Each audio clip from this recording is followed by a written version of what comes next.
Good afternoon, everyone. Welcome to today's Floral Design How-To Workshop with Ami Wilber here at Hillwood Estate Museum and Gardens. We are so delighted to be with you virtually and are looking forward to creating some beautiful flowers with you today. My name is Erin Lurie and I manage our adult public programs, and many of those have moved to the virtual world, as I'm sure you will not be surprised. I would be remiss if I didn't make sure you knew we had a busy September and October coming up with a variety of live stream lectures. We have more horticulture how-tos, including one on harvesting the bounty from your herb garden later this month. In early October, we'll be talking about how to prepare your garden for winter. And then, of course, Ami will continue these monthly floral how-tos. We also are thrilled to be participating in an on-demand virtual film festival through One Woman, One Vote, which is in commemoration of the 19th Amendment Centennial. That is available through our website. It is free to all. You just need to register to get the passwords to watch as many of those films as you are interested in. We have virtual family tours, and today was our very first highlight tour that is also taking place online. So, with that, let's dive into today's workshop. As you know, this is being offered through Zoom, and I know we are all building our Zoom literacy as we dive into the virtual world, but I wanted to share a couple of helpful tips. The first is that at the bottom of your screen, you will see the microphone line with a line through it when you're muted, and not when there's not a line when your microphone is active. Right now, we're going to ask everybody to keep their microphones muted, but towards the end of the program, there will be a time where I will invite you to unmute your microphone to share a little bit more. We are going to be hearing from you throughout, though, so please send comments, questions, anything that pops into your mind through that chat feature.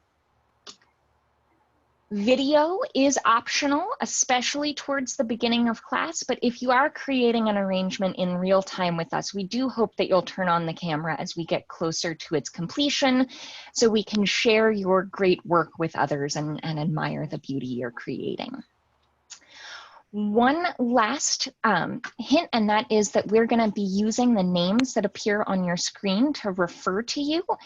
If the name that is up on your Zoom account is not the name you'd like to be called, please take a moment to rename yourself. If you see the little window with your name or your face in it, there are 3 dots up at the top corner. When you click those, there's an opportunity to rename, and you can just update that. And I think that brings us to the end of all of my business with Zoom. So it's my pleasure to turn you over to Ami Wilber, who is Hillwood's floral and event decor designer, to talk about the painting that inspired today's workshop. Great, thank you, Erin. And thank you for all that information for all of the upcoming workshops as well. I'm really excited about today's workshop in particular. So this is a new sort of thing that we're doing today. We decided when we were thinking about doing workshops, different themes, and because we're doing one that is once a month, coming up with different ideas has been really fun and a new way to sort of stretch our creative selves to figure out what to do for floral arrangements. So today's workshop, we talked about using one of the paintings that is in our collection as the inspiration for what we're going to do as a floral design today. So I went around the mansion and I was looking at all of the different paintings that were there, and one in particular really drew my attention. And I was really pleased to find out sort of after the fact that it was by Marguerite Gérard. And I apologize for my French pronunciations if it is horrifying anyone. So it was sort of a really sort of simpatico thing that happened in terms of her being a female artist, also about you know, what we're doing in terms of celebrating women right now as well.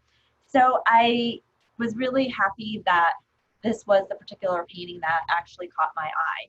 And the one thing that I was really drawn to at first was the very romantic feel of it. And also at the bottom of the painting, there are these beautiful roses that are in the painting. So I thought that it would be really interesting to sort of take an element from the painting and from there come up with the concept for a floral arrangement. So just a little bit of background. For those of you who don't know, I actually studied art as my undergraduate and graduate. And the idea of bringing art and flowers, sort of merging it together, was a really fun idea for me. Just because the sort of the knowledge that I have in terms of an artist and what I like to bring to whatever it is that I'm doing for floral design, I think that this topic in particular definitely showcases the love that I have for art, and then also the love that I have for floral design and gardening. So again, really excited about this, and at the end, it'd be great to have any feedback about this in terms of if this is some kind of topic that you're interested in for future floral design programs as well, where we take something from the collection as the inspiration and then create a floral design from it. So I'm not going to go into like all of the history of Marguerite Gérard or the painting, but I just wanted to give you a little bit of an overview. And also, if this is something that you're interested in, there's lots of materials that you can reference from the Hillwood site, or coming to the mansion to like see the painting in person, or you know, just Googling something if that catches your fancy. And of course, I can try and help you if you have any questions, but I'm not an expert on French painting, but familiar with it. So the one thing that I thought was really interesting about Marguerite Gérard was that she was actually studying under Jean, I'm going to say this horribly with his name, but Baron Fragard, and he was an established painter in Paris, and she was studying under him. And what I found to be interesting in some of the research that I did about her was that her technical skills actually were superior to his.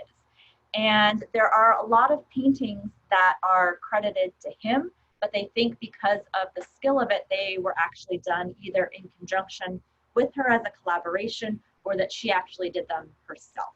So that I think is always sort of interesting. At the time, you know, a lot of women weren't doing paintings. They weren't allowed to show in the different exhibits, but she was able to promote herself, and she was able to actually show her work. And one of the other things that I thought was interesting was that the paintings that she did, if they were successful, she would end up doing several copies of the same painting and then, you know, attribute them to the original painting, and then copies that came afterwards. So how this ties in with Marjorie Merriweather Post was that she acquired this painting before the 1920s, and she had a real interest in pursuing artists that were female, and also celebrated the joys of maternity and exploring the themes that were happening during the Enlightenment period. So I think that, you know, Marjorie being a very, having a very keen eye for things, I think that when, I'm sure, I'm projecting on her, but I'm sure that when she saw this and knew that it was also a female artist, I think there was probably some sort of connection that she felt with that. The painting is actually had been in several of the different residences that she had before it came to Hillwood. And it is on the second floor, and it's right before her bedroom on the left-hand side. So again, if you come to the mansion, you can come up and see this in person, because it really is quite a lovely painting, which is why I was definitely drawn to it. So today's topic, because it is inspired by this painting, we're going to be dealing with just roses. So a couple of things that I like to think about, like before getting into floral design, and this is something that is more if you're, doing an arrangement that you might be using a lot of different elements. But today is sort of a special topic because we are just going to be using roses. But you always want to think about color. You want to think about texture. You want to think about having a focal flower. In this case, we're not going to be having a focal flower because they're all going to be the same. But you also want to think about the location of the arrangement and a one-sided arrangement versus an all-sided arrangement. So today, actually, the arrangement that I'm going to be making is going to be placed on the memorial site of Marjorie Merriweather Post that will go out tomorrow. So I am going to be making this just a one-sided arrangement. So when I was thinking about what I was going to do in terms of design, I had that sort of in the back of my mind. So again, just thinking about where it is that you want to place your arrangement might also help you sort of start the process of getting ready to create your design. So again, just some general ideas about floral design. You can think about asymmetrical versus symmetrical. You can have it to be low and tight or like tall and loose. And then one other thing that I came across, I don't know, maybe like a month or so ago, was this book, The Guide to Floral Mechanics. It's actually something that I saw on Instagram and then had to go through this rabbit hole in order to find it. But you can find it, I think, through doing a Google search, but it came from London is where it shipped from. But it had a really interesting sort of concept of all the different ways to create floral bases for arrangements that are not using floral foam. And we're going to kind of get into that a little bit. I'm going to talk about why it is that we don't use floral foam and what we're using instead. But the first thing I wanted to talk about was creating an arrangement with just one type of flower, because it could be something that is, I think, sometimes overwhelming because you want it to still have interest and intrigue, even though it's just going to be one flower that you're using. So you want to think about using different size of the same flower. So today we're going to be doing roses. So you want to think of having different size of roses, which is why we have like the bigger sort of garden rose, a standard rose, and then a smaller, it's not quite a tea rose, but it's almost a tea rose size. So that's something that you can help to create texture and depth. And then the other thing you can think about is using different colors of the same flower, like what we're going to do today in terms of using pinks, peaches, and whites. The one thing I wanted to make a little side note on in terms of roses is that garden roses are often something that I think are highly coveted. And it was David Austin who revolutionized this whole idea of creating a garden rose that had the integrity of the modern rose, but also the old rose, so that it actually holds up better. So the majority of like any garden rose that you see today in your local flower shop or out even in gardens is because of David Austin and what he did to revolutionize garden roses.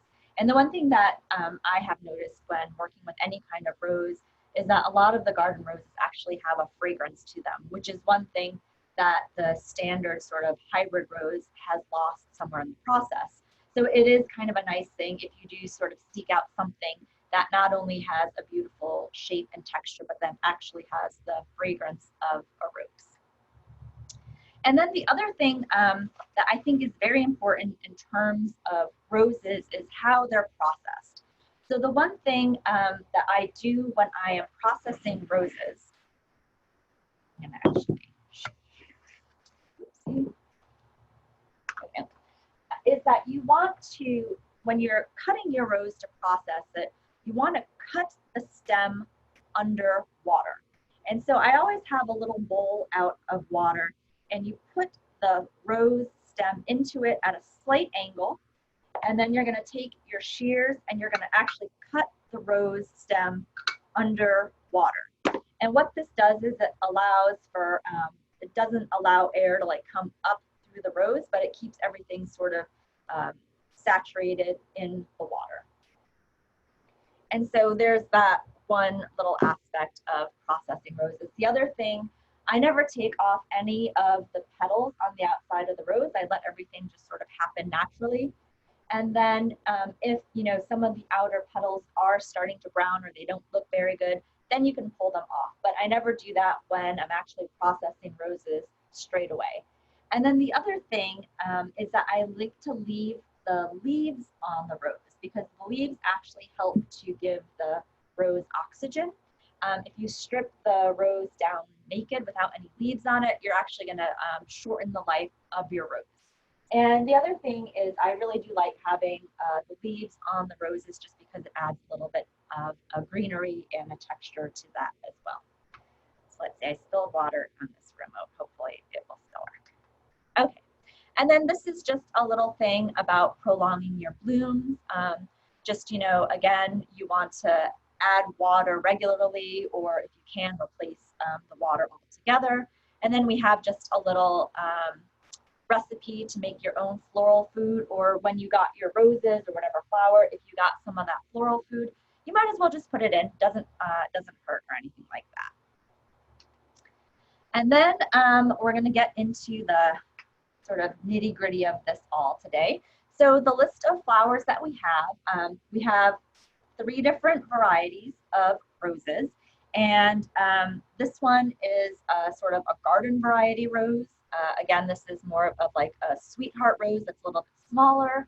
And then we have just a regular standard rose.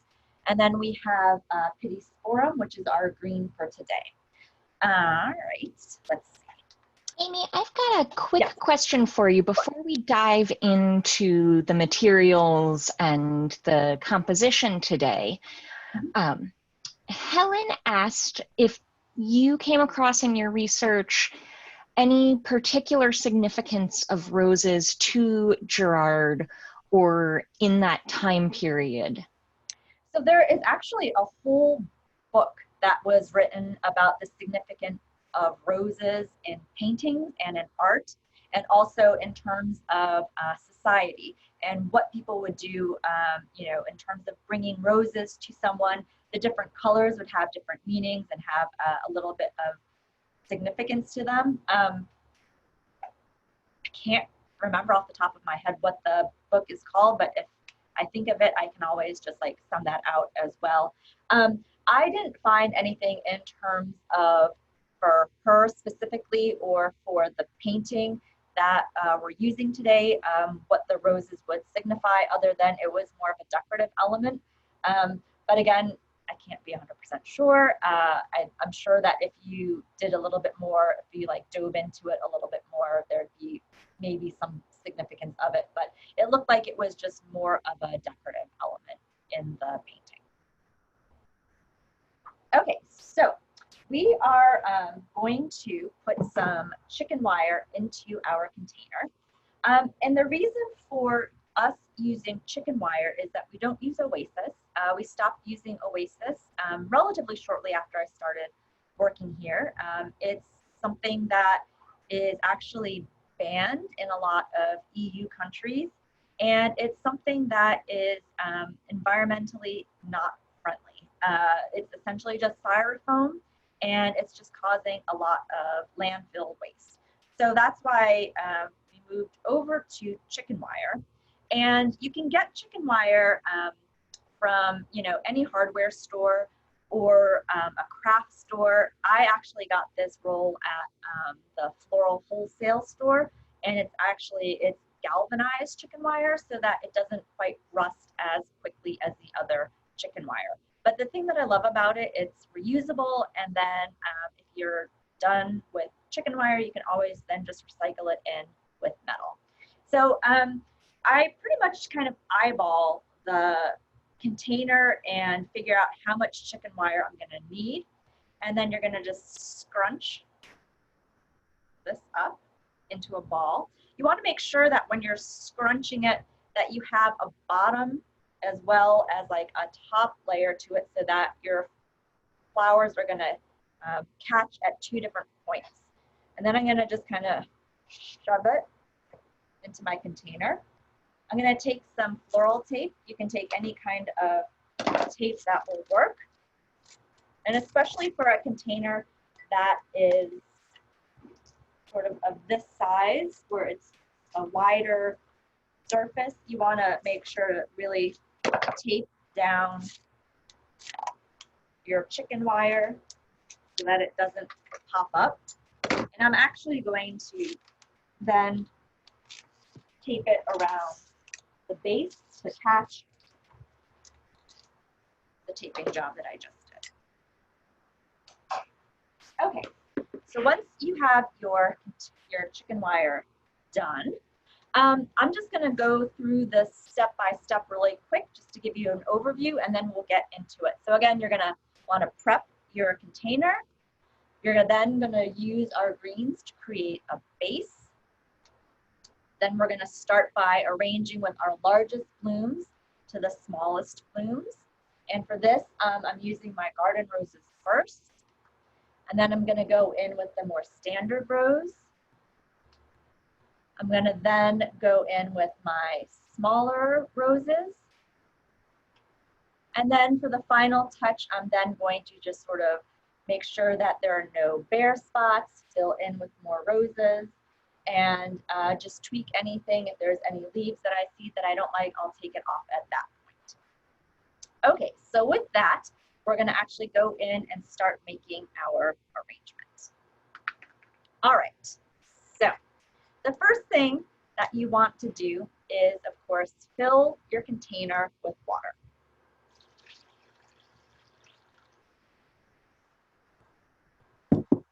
All right. And then, like I said, what I'm going to do is I'm going to start in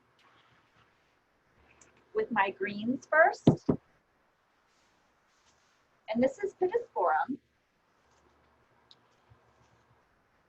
And you can see that it kind of comes like in this branchy sort of configuration. So I'm going to kind of look at all of my different greens. And I kind of like this one because it is sort of angling out a little bit. So I'm going to take this and I'm going to use this one as my anchor. And again, I'm going to be doing only a one-sided arrangement. So I'm going to be working from the back to the front. So I'm going to just tuck her in to the back.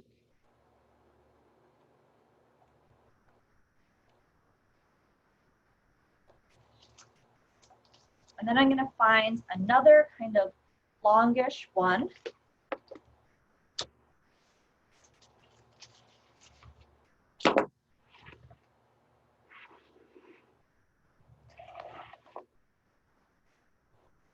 And I'm going to create this angle. I'm cutting everything also at a 45-degree angle with my clippers.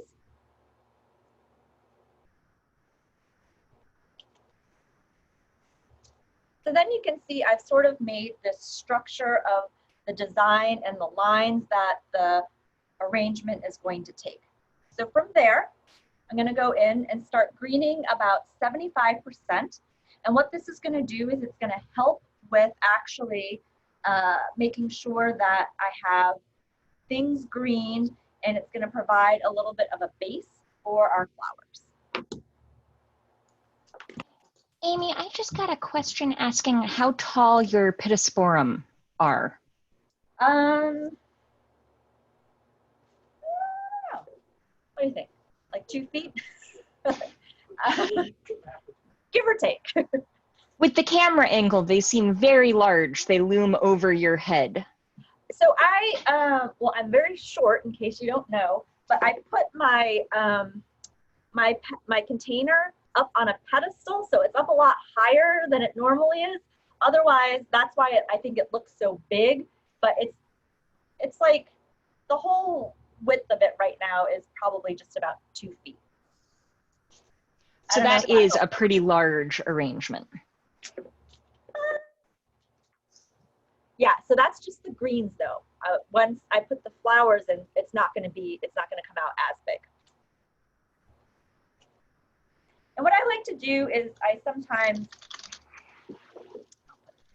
here, I like to strip off some of these extra leaves.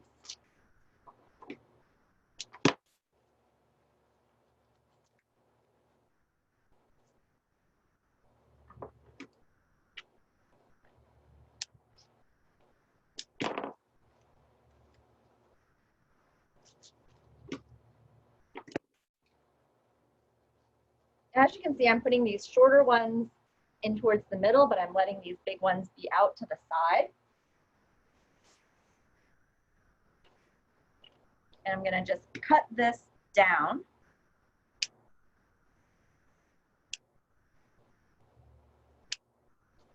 So that I've made smaller pieces.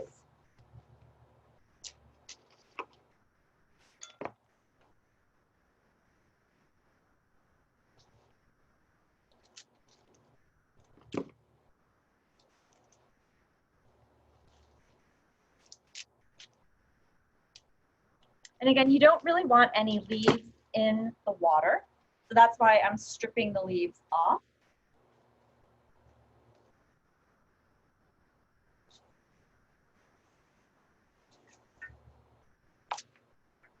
And again, if it's too big at the end, I can always come in and give it a little bit of a haircut.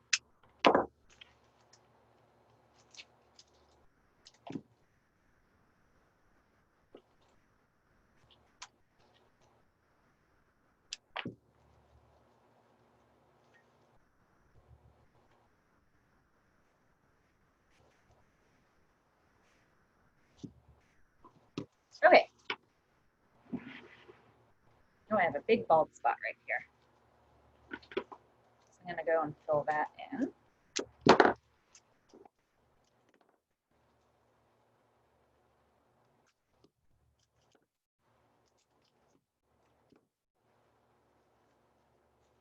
Okay, so I've greened it, as you can see, about, I would say, 75%. So now I'm gonna go in with my flowers.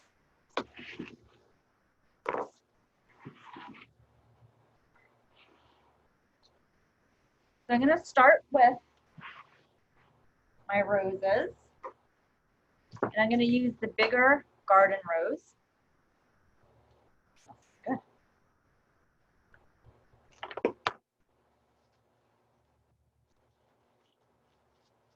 And the one thing about roses is that you want them to be sort of facing forward so that you can actually see the beautiful rose as it opens up. So I'm going to be placing the roses in at an angle so that the face of it is open.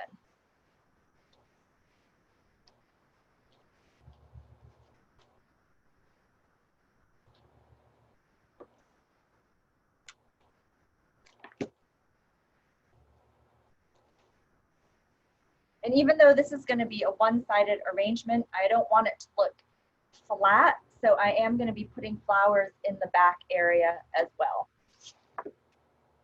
Another trick that I like to do is when I'm arranging is I will use odd numbers and I will sort of triangulate them off of each other.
Okay, so I am now going to go in. I've left this sort of area open because I'm going to cluster in some of the peach colored roses in this one area.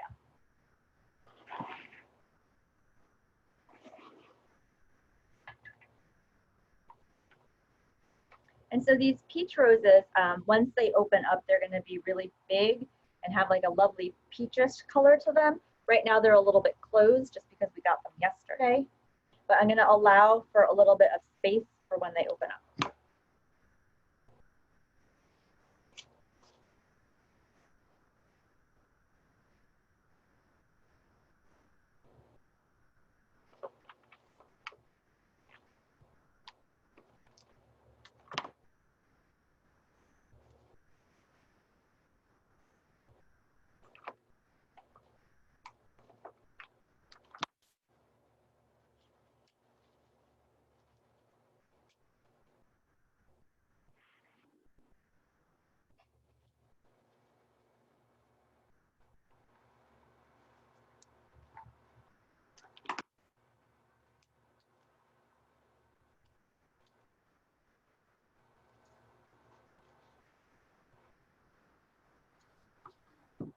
Folks, Amy is very skilled at doing this, so please don't hesitate to ask questions as she's going along. She can walk and chew gum at the same time. Yeah, and you don't have to do it at this pace either. You can take your time. You don't need to be quite as frenetic about it.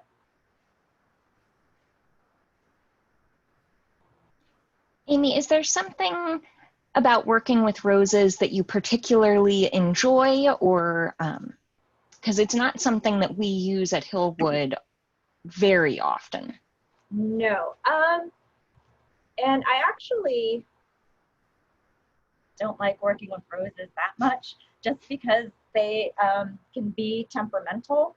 The other thing is, at least for me in terms of doing designs for Hillwood, is that I like to sort of reflect a little bit more of like what's in season or what's growing in our gardens. And our window for roses in bloom is relatively short, and we never cut any of the roses from property. So I don't know. So I think like for that reason, there are a lot of other flowers that we have at Hillwood that I find to be a little bit more exciting. The other thing about roses, and I think it's because, again, we're usually using more of the standard roses, is that it doesn't have a smell. And that's always a little bit sad because there's, you know, you look at these beautiful roses and you want them to have a fragrance and they don't. But that being said, also they're expensive at times. So, you know, we're always trying to sort of keep an eye on, you know, what it is that we're using.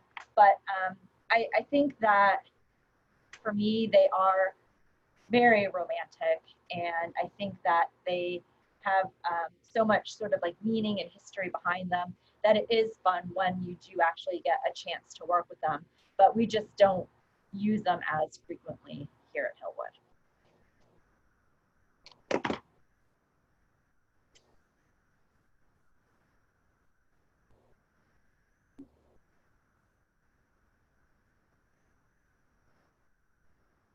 And I know on the supply sheet, it said that it was, you know, a dozen of each color rose.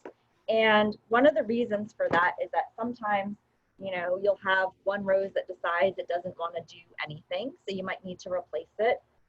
So you don't necessarily need to use all 3 dozen of your roses today. You're more than welcome to, of course, but you can always like sort of hold on to some of them if you want to replace any of the ones that might not make it the whole time, or you can always place them somewhere else, but totally up to you. So that's why you'll see I'm not going to be using, I don't think, all, how much is that? 30, well, 36 roses today. Did I do my math right, Kevin? Yes. All right, so then at the end, I'm going to go in with my white roses. And it's a little bit hard to tell the difference right now. I'm like looking at the camera because of the lighting, that these peach ones and I think the white ones are going to look a little bit similar in tone. but at least the size of them is different. And then also, you can see the subtlety of difference in shade, I think, if it's better lighting.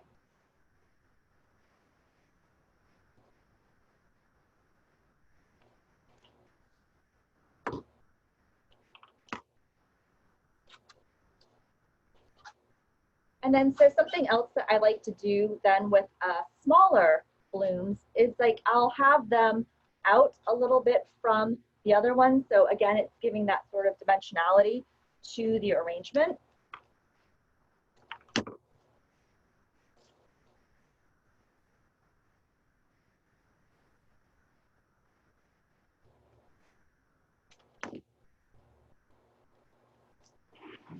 Amy, do you have any tips or guidelines that you follow when it comes to deciding which leaves or greenery to leave on the flowers and which to strip? So Besides, you already mentioned not putting anything in water. Right. I typically like to leave as much greenery as I can on them. But if it's like blocking another flower, then I'll go in and snip it off at the end. But for the most part, when I'm actually doing the arranging, I'll keep as much on as I can and then see if it's like too much at the end, or if it's, if it looks good and has like, because I really do like the leaf of the rose. It has like a nice texture to it. It's a nice sort of deeper color that contrasts with the pittosporum that we have. But again, at the end, when I look at it, if I'm like, oh, that's a lot of green going on, I can go in and then sort of snip it off. But you can't add green back later. So yeah, I like to leave as much on it first and then kind of go in. It's like the same rule of like cutting hair, right? You want to cut off just a little bit first. And again, so like I said, I'm taking these white roses and I'm kind of having them be out a little bit more from the other one.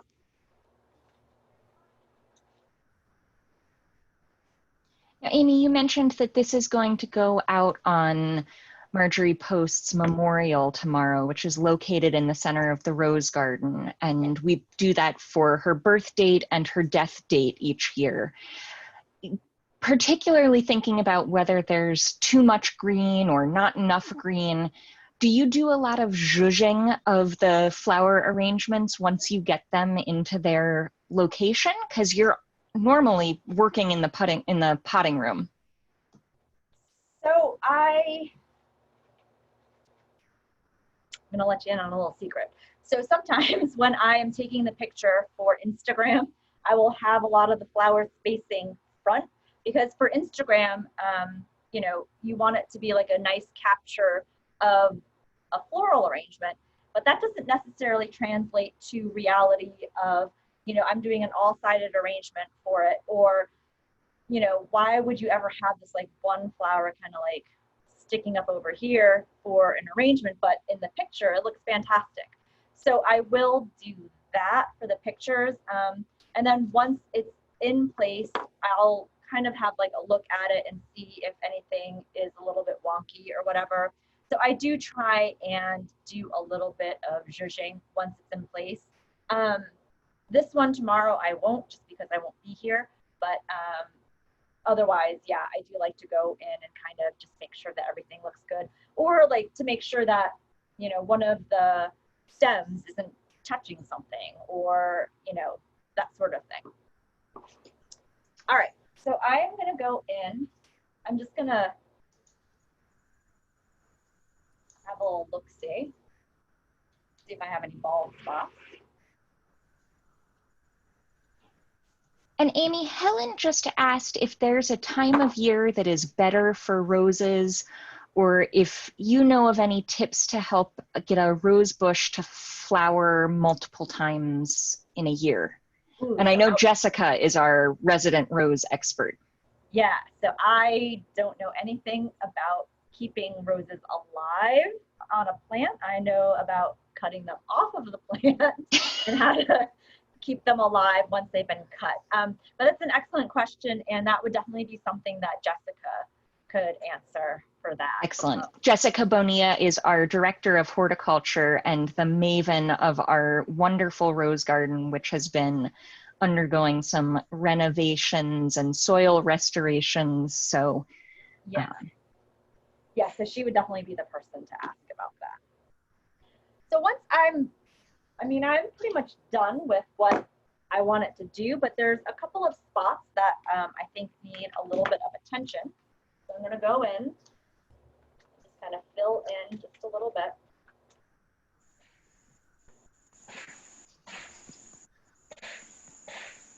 Amy, do you have any tips to help with the tape? Julia is having a little bit of trouble with it. So the tape is tricky at times. You want to make sure that the surface of your container is completely dry. If there's any kind of moisture on it, the tape is not going to stick. So that is my one thing, is I always make sure that I have my container completely dry. I'll take like a paper towel just to like run it around, just to make sure that it's nice and dry. And that, when you go in to start taping, you want to hold down that first and like really kind of like press it in. Again, pull it to the other side and then really press it down against the container. And that's the other reason why I go around the base of it as well with that extra layer of tape, just to sort of hold it down a little bit. Any suggestions for a mid-course correction? Julia's arrangement is starting to list as the tape has come undone. And Julia, if you want to turn your camera on, I can put you on screen so we can look together to see if we can troubleshoot. Okay, hold on.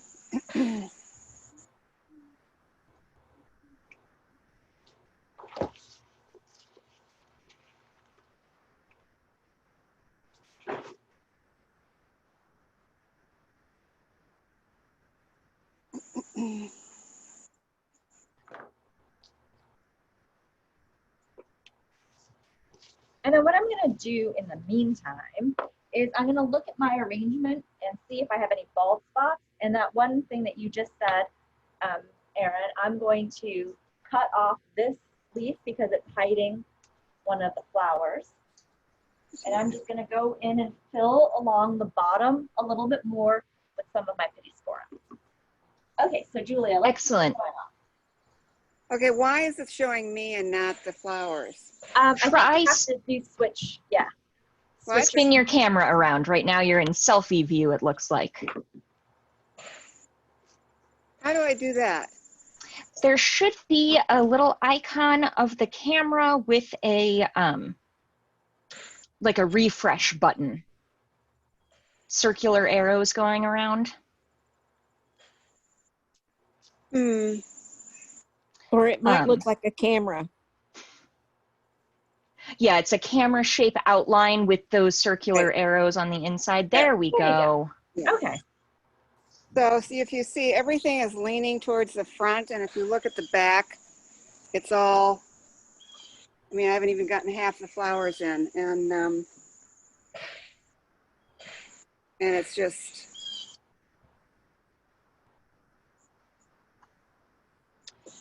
So I think what I would do, this is up to you though, but I might start again, and Yeah. I would start it with, I would make it shorter. I think what's happening is that your stems are really long in your container, and that's why it's kind of doing that a little bit of a lean. So if you cut your stems a little bit shorter, and that will help to sort of secure it down. If you don't want to do that, what you can do is start to go in with shorter cuts and shorter flowers, and you can also take some of your greens and kind of jam it into sort of the areas in between, and that will kind of help stabilize it as well. okay, thank you. You're welcome. Okay, so what I'm going to do now is I am going to just continue with the rest of my greens, and I'm going to fill in so that I can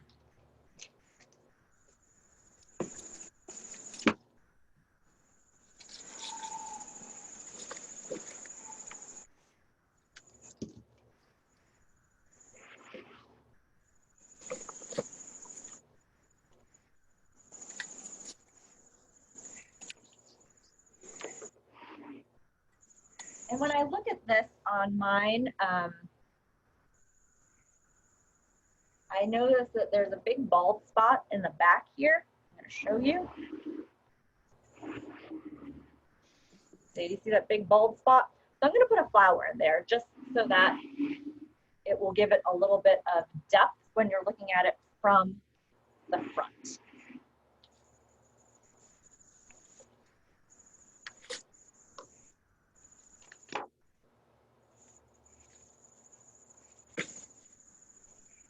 And so that one flower back there, I think really helped to bring the whole arrangement from the front to the back and make it look a little bit more dimensional than just sort of like a really flat-sided arrangement. I have one more piece of Pittosporum. So I'm going to tuck her back into the back here.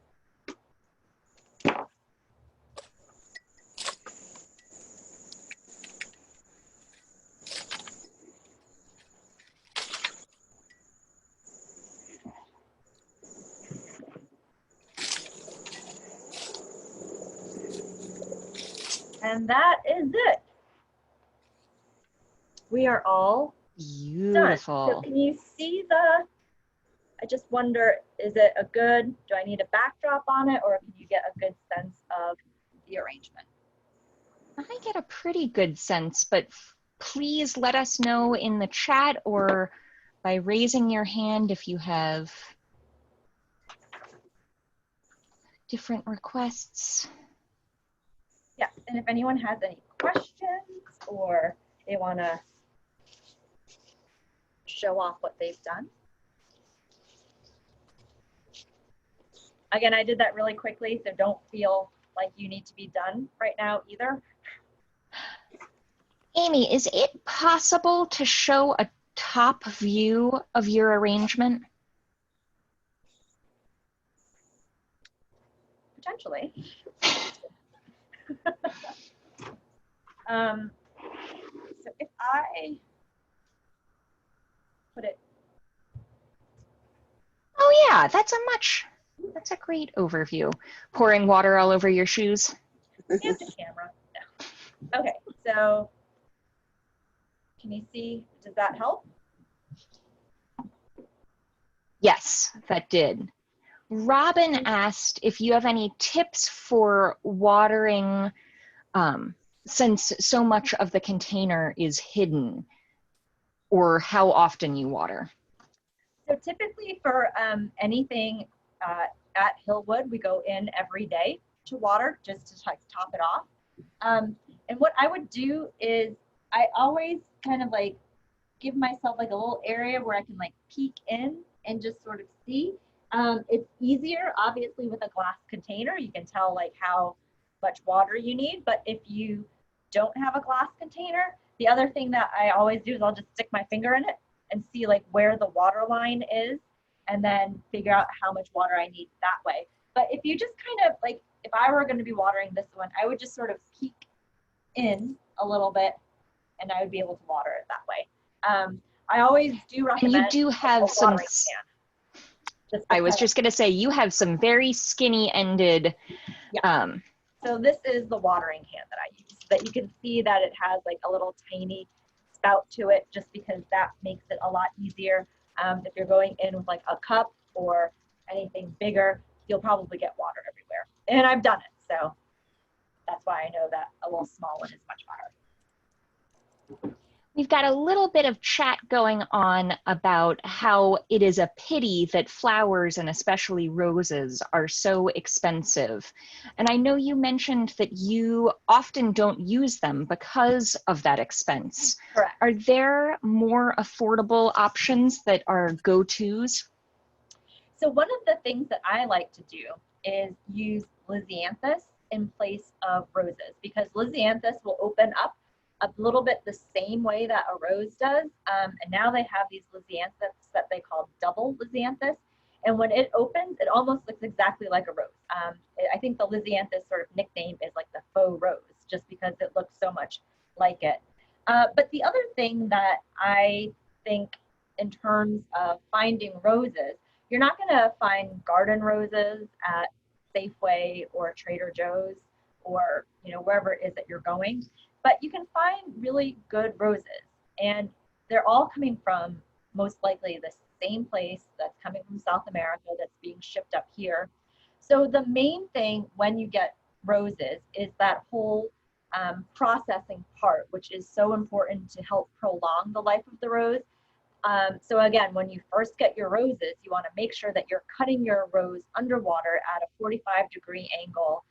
And again, just use like a clear bowl or like some kind of bowl filled with water. Stick your snips in there to actually cut it, and then put it into your container that you're going to hold it for a little while. Let them sit for 24 hours in a nice cool place, and then you can go ahead and then start to use them to arrange them. And that, I think, helps prolong them for the rose life. But again, you know, they are delicate, and sometimes they get very temperamental. And if they're like too hot, or if they get like banged around, you'll start to see them fade a little bit faster. But I think that you can get relatively inexpensive roses these days at like Trader Joe's or at a supermarket.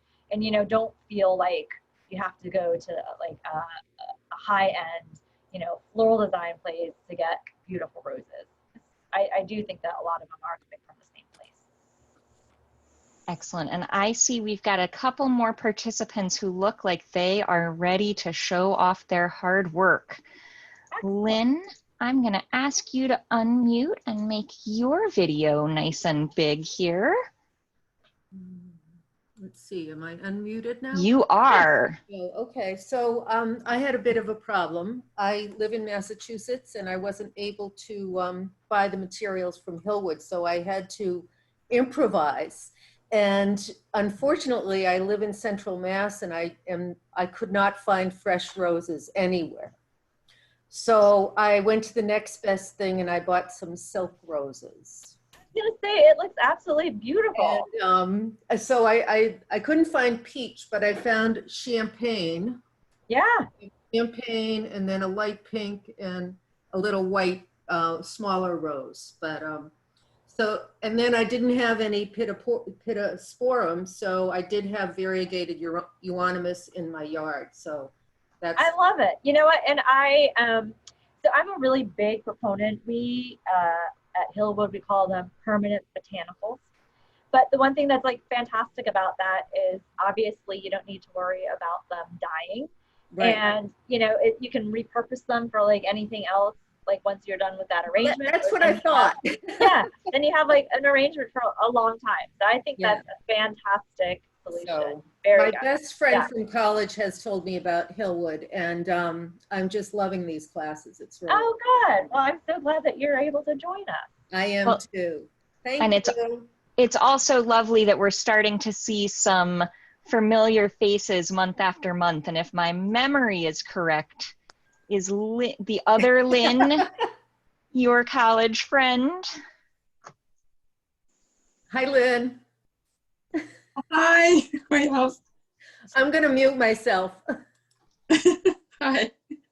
Okay, so is it my turn to go? Yes, please show us your beautiful. I'm ready. I have been working really slowly today, but I'll show you what I do have. I've only put the darker pink roses in, so this is just my start, and I'm continuing to work on it. Oh no, that's fantastic. It's a great start. Yeah, yeah. Okay. Excellent. Yeah, no, that's perfect. Oh. Anyway, that's it. So no, that's good. Hooray! Yeah. It will be better. Oh no, you're off to a great start. And again, like I said, I can do these things really quickly. So don't feel like that, you know, this was the time that you had to like finish up an entire arrangement. So not to worry. Amy's a speed demon. Yeah. Katie, it looks like you are ready to share. Let me bring you up to the big screen.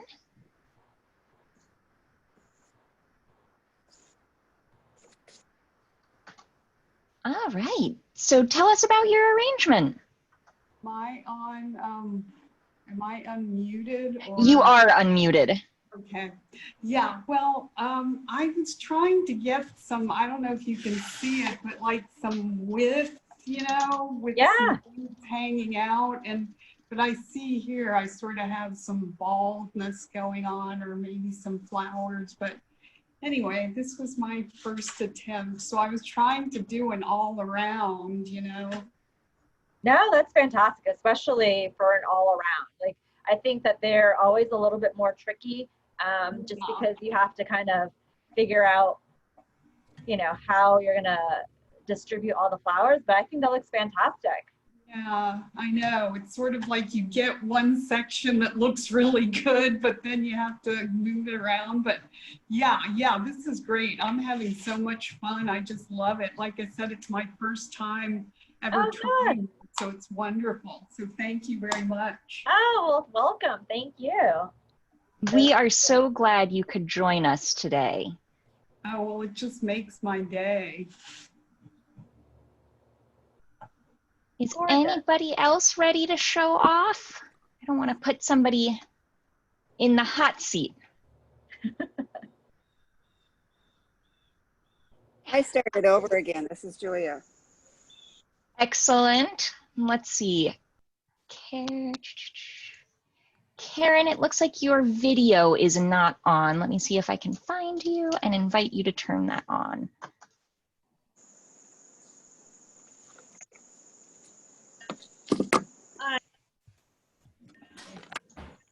There we go. And can you hear me too? We can. So that's what we came up with.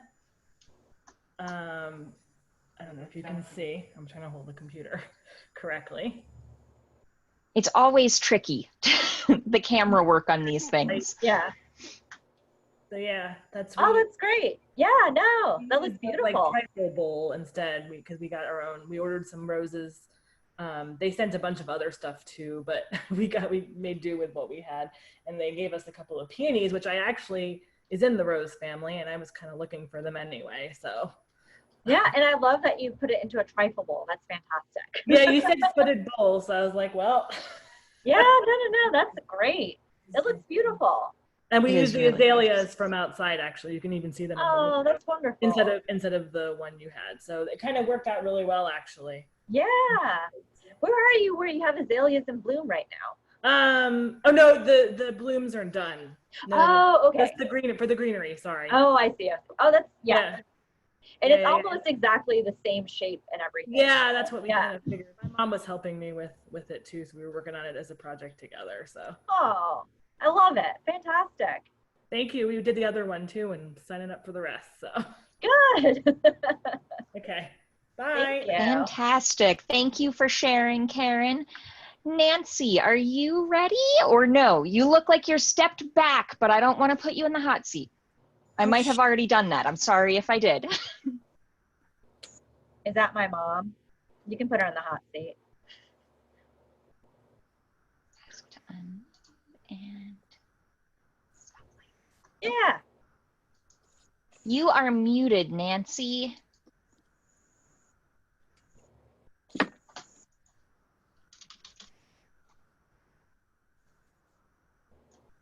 There you go. Better? Yeah. All right, I had a need to use almost all the flowers that I got. Oh, that looks great. Did you put, what is that, yarrow? No, it's rice flower. Rice flower. That looks really nice. I like the color with the pink rose. Very good. Excellent. So there we go. That looks great, Mom. Oh, thank you. That is one of the things I really love about taking these classes virtual, is that we are able to celebrate with friends and family near and far. It's true. This is Connecticut. And what about, is Karen with you? Yes, I am, but I think I'm gonna... Are you being shy? The flowers are just too heavy and the vase is too shallow. So it's kind of flopping every which way. You can't see it. Can you, Mom, can you move your iPad? There you go. Ooh, No, I like it. I think all you need to do is just sort of shorten the stems a little bit. Okay. I think that'll help you. Give it a try. Yeah.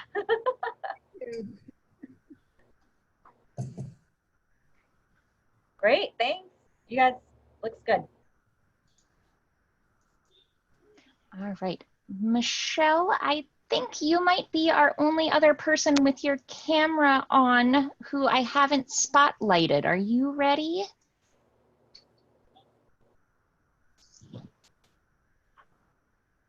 The joys of coming around to unmute. There we go. Perfect. Can you hear me? Yes. So I had trouble with it tilting a bit as well, but so I've been working on cutting the length down. So I'm not Okay. I haven't gotten some of the white ones in yet, but No, that looks beautiful. Yeah. Yeah, I would just, the other thing you can do is you can take some of the longer pittosporum and you can cut it down a little bit and like shove that in, and it'll help it, it'll help stabilize it a little bit more. okay. Sure. Yeah. Okay. Looks gorgeous. Thank you. This was fun. I really enjoyed it. Good. Well, I'm so glad. And let's see, Emma, would you like to show off your good work? Let me see. I have to ask you to unmute. Oh. All right, Emma, it looks like you are muted. Sorry. Okay.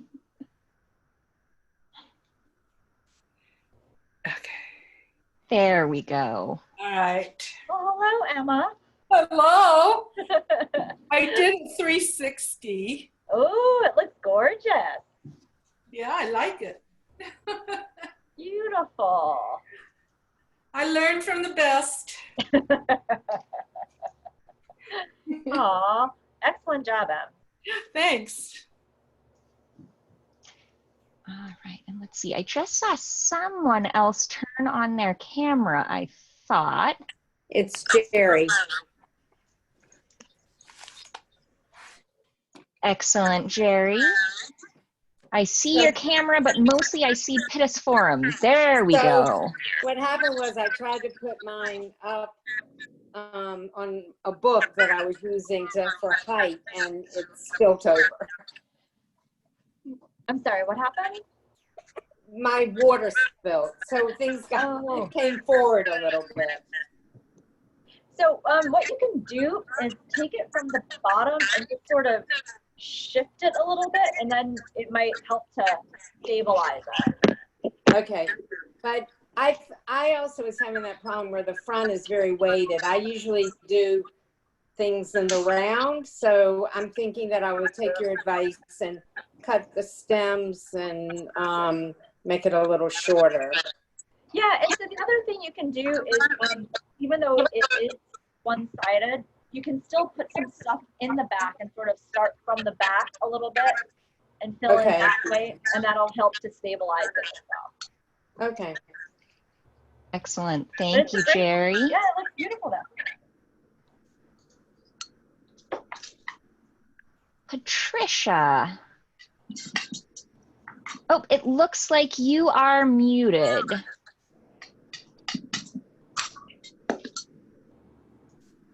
Not sure how to get this so you can see the whole thing.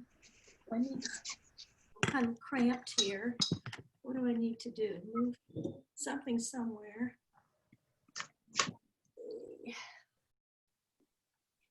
Going back, it's not working. Maybe that's better. Oh, it looks beautiful. Lovely. It's very lovely. Yeah. Well, that's not helping you guys. To get the full thing, do I need to be moving the arrangement away from the screen? Yes. That should give us a better. Okay. Maybe. And then tip the screen maybe down a little bit. There we go. There it is. Oh, look at that. Yeah, fantastic. Almost. Oh, it looks great. Yeah, excellent. Thank you.